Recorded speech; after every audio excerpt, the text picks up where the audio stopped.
Oh, I think that one broke my ass. Oh, all right.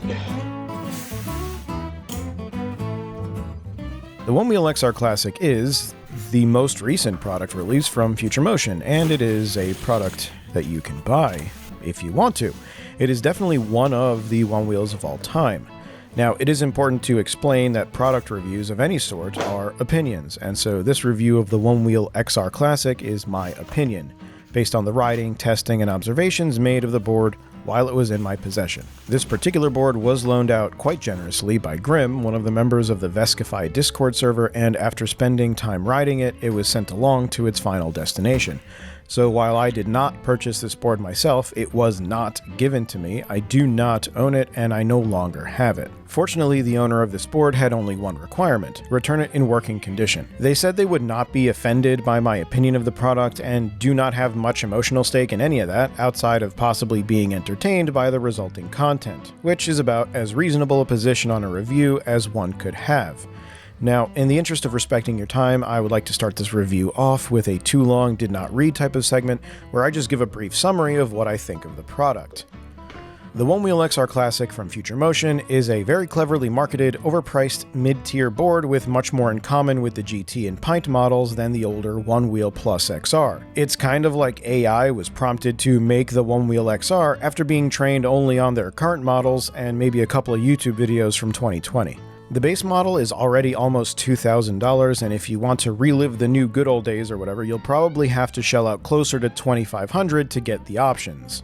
Power-wise, it's not very capable, not in the way that the GT S series is, of course, and compared to the power that much of the enthusiast community is used to now due to the growth of Vesk-based boards, it's fairly lacking.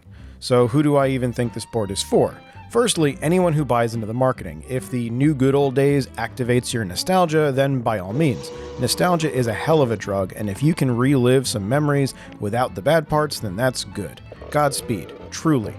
It's also probably for riders who cannot afford the GTS series and do not want to go anywhere near Vesk or DIY boards, which is also totally fair. Anyway, is the XR Classic a good buy? I don't personally consider it a good value, but if it's between the standard GT and the XR Classic, I would choose the XR Classic. If I had the money to buy the GTS series and did not want to ride a Vesk board, then I would choose the GTS series over the XR Classic. Lastly, I do not think this board is good for heavier riders. If you're above, say, 215 pounds, I would not recommend this.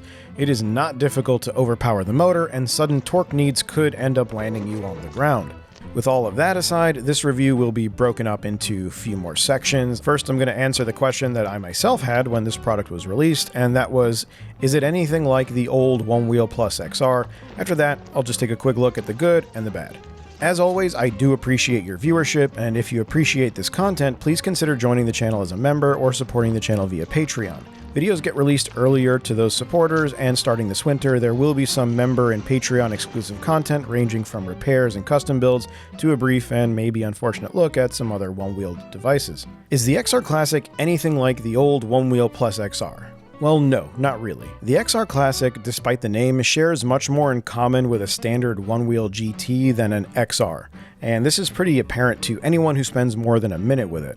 Those commonalities will be discussed later in the bad section though, since here I'm just going to draw as best of a relation as I can between board models. In order to do that, brief history lesson. The very first Onewheel model that was released as a product was the, of course, Onewheel. These days, most people call it either the V1 or the original Onewheel. It was cool, had one wheel, was kind of flat, and had these wonderful square flat foot pads that I personally think should make a comeback. Someone please make that happen. The V1 was, as most could figure from early tech, not very refined and not very powerful, but it did a cool thing and looked cool doing it. By the way, the original V1 Onewheel used a transverse flux motor. It's pretty different from most hub motors that you're likely to see, and it's the only Onewheel model with that kind of motor, far as I know. The battery was also a bit of a thing of its time, being made of lithium iron phosphate cells in a 16S 1P configuration. That same battery was kept the same with the release of the next generation Onewheel, the Onewheel Plus. Most people now just call it the Plus, but it was the Onewheel Plus with the little symbol thing there. It rode way better than the V1 and was upgraded to the basically still currently used brushless DC motor, the Hypercore. Now, the Onewheel Plus was not just with a new motor, but a new set of firmware, new foot pads, new bumpers, and an overall better build. I know at least one person who still rides their Plus. It was really cool. I like this board. Moving forward, the next iteration of Onewheel came in the form of the eponymous Onewheel Plus XR. That's where the board was upgraded with the new lithium-ion stuff using everyone's favorite cell, the pink Samsung 30Q, what I call Pepto-Abysmal. The battery box was made larger, a new set of bumpers to fit, and way more range than the old Plus, hence Onewheel Plus XR. And that is what brings me to the whole point. The XR, as most Onewheel enthusiasts have come to know, is the XR because despite the extra range, the frame of the board was still a Onewheel Plus. Onewheel Plus XR. And in future motion fashion, sometimes a board frame is released that's new and it will be followed by iterations. The Pint begot the Pint X and then the Pint S, whatever that actually is. The GT begot the GTS series begot the GTS series Rally Edition. So what even is the XR Classic? Well, it's not based on the Plus frame. That platform has long since been discontinued or sunsetted or whatever. If you look at the motor, the foot pads, the enclosure boxes, the bumpers, and literally everything about the board, it's based on the GT. The circuit boards inside are clearly part and parcel of the GT, and the design language is nearly identical and the accessories are cross-compatible. Of course they are. Really, all that seems to have been done is the rails were flattened out a bit and the body made thinner, since a smaller battery needs less room. It runs on GT voltage, basically the same internal motor as the GT, but without that absurd 6.5-inch rim that nobody wants, and rides more or less the same as the GT. So it's not an XR at all, at least not in my opinion. It's more of a GT thin. A G-thin. What makes an XR is difficult to pin down, but to me personally, it's a combination of the size and stance of the board, the foot pads, the ride height, and the actual design of the chassis. It's the parts you can get for the board, from WTF rails to the best one-wheel foot pad ever made. It's the most modifiable frame shape that still manages to maintain the ride feel of the Plus when it's underfoot. The XR Classic isn't any of that, unfortunately. My guess is that since VESC and DIY Onewheels got so much traction, and prominent influencers were able to build on the XR frame, the opinion that the XR made for a better platform got popular enough to market towards, and this is the natural result of that. Alrighty then, on to the good things. The tire is really good. Ironically enough, this performance treaded tire is, in my opinion, probably one of the best things Future Motion has released in recent years, particularly this variant for the 6-inch rim. Even before getting the XR Classic in, I had this performance treaded tire on my personal custom board, and it was one of the nicest riding tires for pavement that I've ever tried. Stable, cushy, very even turning response, love it. It doesn't grip that well off-road, maybe a bit less than an Enduro, but it's still workable and the profile of the tire is really nice. So well done. The XR Classic has slimmer rails than the GT, and the frame is a bit less tippy because of it. The ride height is lower than a standard GT, but not by much. It's noticeable, but it's also kind of offset by the stock concave plastic foot pads. Their centers are lower, sure, but since my heel doesn't actually sit in the center of the foot pad where it is lower,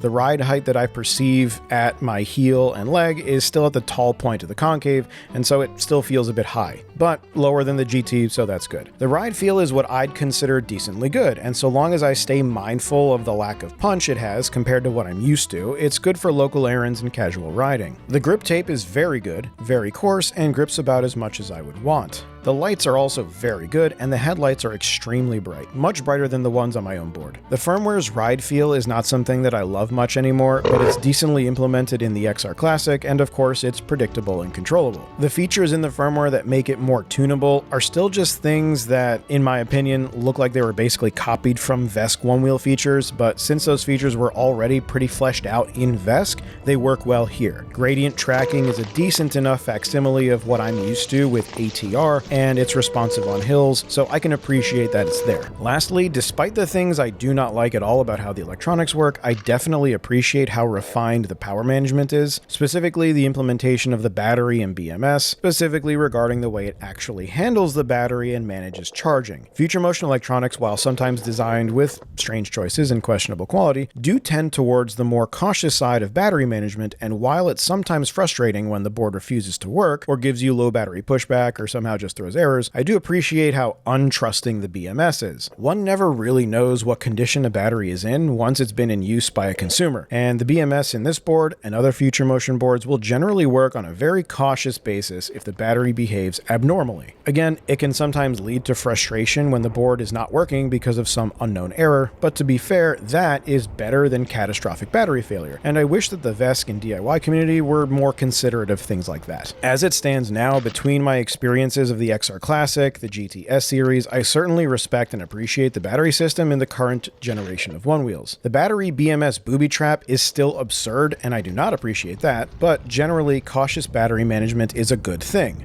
Respect. Moving on to the things I do not love about the XR Classic, they're essentially the things that relate it to the Onewheel GT. Again, while the ride height is slightly lower, it's not so low as to really change the feel of the board drastically underfoot, and the foot pads still have that cold, hollow feeling that's characteristic of the GT series boards. Unless, of course, you want to spend an extra $175 for the wood foot pads. So there's that. The size of the platform is also larger than the XR, which makes sense since it's the size of the GT. It's a small difference, but it's noticeable if you're used to riding an XR framed board. The extra foot pad width, the extra board length, the extra height. This is all relative to the original XR, by the way. It's all on the negative side of things for me, since these things make it feel more like a GT, which I've always found to be a bit clunky and kind of awkward to ride. For a board that's marketed so heavily as going back to the GOAT or whatever, there's just no real XR spirit in this board. The way it sounds and resonates especially just goes against everything that the XR was, in my opinion. The sport sounds and feels hollow and plasticky when the tail hits the ground, or the board hits a pavement crack or a root or a rock on a trail. The motor growls and crunches and loses torque, and the sound of that impotent exertion really just calls back to the frustrations of the GT rather than the joys of the XR. No XR parts are compatible, obviously. Some GT parts are, which makes sense since there's clear economic incentive for Future Motion to leverage as much existing GT design language and manufacturing resources as possible. Can't really blame them there though, so there's that. Of course, it's got more power than an XR would, and it's more or less the same kind of power that one would find on a standard GT with updated firmware. Personally, I don't consider this board or the GT to be powerful, not really. It's much less capable than the GT-S series, and pretty much dwarfed by any competently made DIY style VESC based board. Once that kind of power is what you're used to, the XR Classic ends up feeling kind of weak in some situations. In this clip, I'm doing a maneuver I tend to do all the time where I stop, reverse a bit, or rock back and forth, and then kind of slingshot into going forward again. It's just something that came from stopping to check for cars or people, and the XR Classic doesn't have enough low-end torque to pull that move off without either dropping me or barely making it into the acceleration. Trails were alright, but there were enough instances where the power gave out or barely got through some roots or an uphill that it doesn't inspire confidence. And yes, I did use delirium, I spent time tuning the settings and all of that. Higher aggressiveness or different response settings can't give the board more actual power. The ceiling is there, and all the settings really do is speed up or delay when you get to that limit. Also, the battery is small, and compared to either the GT or a custom board with any of the regular battery options, the range prospects on the XR Classic are pretty low. Not much else to say beyond that. Then there's the ancillary stuff. It's still a Future Motion product, and so with it comes that whole ecosystem and lifestyle. The board is rendered useless if you disconnect the battery, requiring holy anointment if you want to use it again. Cannot change or upgrade the battery in any meaningful way, and if and when the battery wears out, you have to install an entire rear end, making waste of a functioning set of parts just to maintain the wear part, because sustainability. The rest of the tired Future Motion tropes are all still there, from a gamble of a warranty to having to register serialized replacement parts that are only available from them. It has, quote, 2 sick rail options. One option is regular flat rails, and the other are, in my opinion, inferior to WTF rails from the Float Life. If you want to change rails, you can only get the recurve rails from Future Motion, and the board needs to be re-leveled by their service department. At least that's the case at the time of this video. Maybe that will change in the future. I hope it does. The name is a bit silly. It's not an XR. The XR was an improved, longer range version of the Plus. This board is a thinner, lower range version of the GT. They said it was the, quote, Goldilocks XR form factor. It is not. It's the GT form factor. It's simply not the size of the original XR. The branding on the board is just, again, in my opinion, kind of ugly. Both sides have this massive signage that just say Onewheel on them, which is good for passersby who end up Googling the word, but my personal tastes don't really love advertising billboards on things I've I've paid for. Maybe that's just boomer bitterness, I don't know. The blue color is a cheap looking powder coat, maybe anodizing was too expensive, and the pricing structure is a bit silly in my opinion for a mid-range product with this mid kind of performance. $1,900 plus tax for the base model, $300 more for angled rails that don't ride as well as aftermarket rails, which you couldn't easily use on this board anyway. If you want the foot pads for the good old days, those are $175 more. That's $2,375 plus tax, plus whatever accessories and shipment protection you get upsold on, and that's just out the door. You've also got the very real possibility that within a year or two, you'll pay a lot more for repairs that you likely won't even understand. It's not unusual for a local rider in my area to complain that they were told some component was not operating up to spec, and if they wanted it back working up to spec, they would have to shell out half the cost of the board for repairs. That's something that is not usually mentioned when talking about nostalgia for the good old days. How much is this toy really going to cost you over the next few years? The whole starting at 1900 thing gets pretty muddy at that point.